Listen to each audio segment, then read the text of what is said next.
I was talking about how if there's any defensive coordinator out there that you could bring in and expect him to be there for a number of years, I would think it would be Dennis Allen. And the reason why is because he's had multiple coaching stints that have not really been all that successful. He hasn't had a stint where he's been there for a long period of time with a long period of success. He's had a lot of one and dones. I think he's a guy that is probably better suited as a coordinator.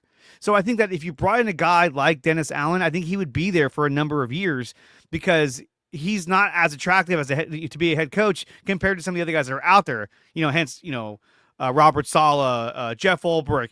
I think if you get Ulbrich or Saleh and you bring either one of them in, they're both going to be successful, but both of them will be gone next season. That's my feeling on those two guys. I don't know about Ulbrich. I think that would be true of Saleh. I'm not so sure about Ulbrich because he doesn't have the same resume. It's true. He doesn't have. I think he'd be under a higher profile, though. He would set himself up to go the following year. Yeah. But not in year one. Sort of like a D'Amico Ryans, where after his second year, they were like, oh, we want this guy. And then build the bridge first. But my concern with Dennis Allen is the personality. And I'm writing a column today where I say that if you combine Kyle and Dennis Allen, you have the Dower Patch Kids. Yes.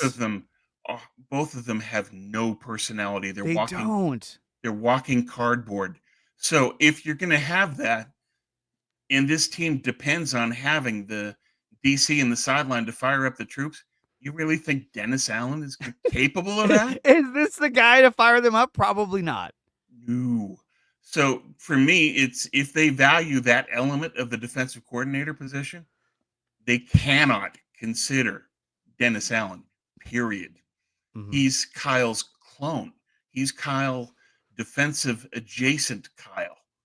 You can't do that.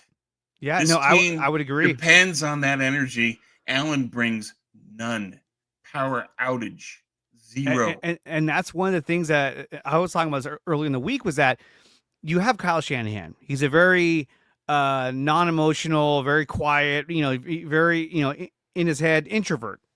Yeah. And so when you had Saleh and then you had D'Amico Ryans, both of which were high energy, high enthusiasm, rah guys on the sideline.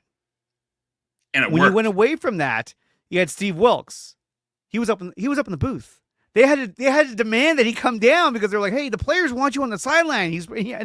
And knowing Steve Wilkes, he's probably like, all right, if that's what you guys want me to do. I don't see it that big of a difference, but whatever. And he went down there, and even when they score, he'd be like, all right, good job, guys. It's just not who he was. Right. And then you got Nick Sorensen, who you're hoping to bring back what Saleh and D'Amico Ryans had in terms of their scheme, but he didn't bring that energy. I mean, how often did they show him on the sidelines where he's wearing a sweatshirt, hat, sunglasses, and just standing there by himself? It was just kind of like, okay, I don't see this guy with that same energy. And so, like you were saying, in order to offset what Kyle Shanahan's all about, you got to have somebody who's going to bring that energy to the sideline that keeps everyone riled up. And even the offense will get riled up over that. I mean, how many times do we see D'Amico Ryans and Robert Saleh, when their defense will make a huge play on the sidelines, screaming like, and that's what they're looking for. That's what they want. And I think Kyle's willing to do that, even if it costs him, if it's just for one season, he'll want to bring that in. Well, I think that's why he wants Saleh, is he knows that works, and you're getting the mind to go along with it. Exactly. The problem with Allen is you're getting the mind, but you're getting no personality whatsoever. Yeah, and you have to be more self-aware to know if Kyle is a zero and Allen is a zero, you can't have both of them on the sideline. It doesn't work. Plus, you look at the Niner history and say, when were they most successful? When they had Saleh and D'Amico. Yeah. So this team responds to that energy and plays better as a result. So you can't have Dennis Allen. And when you try and force one of these other guys to do that, it's too out of character. It's disingenuous. You're just like, okay, sure, buddy, right on. Like, hey, good job. You're like, whatever. I know you'd rather be in the booth, but it's fine. I see you're making the effort. Thanks a lot. We're talking with Tom Jensen, writer for SI and host of NinerCast.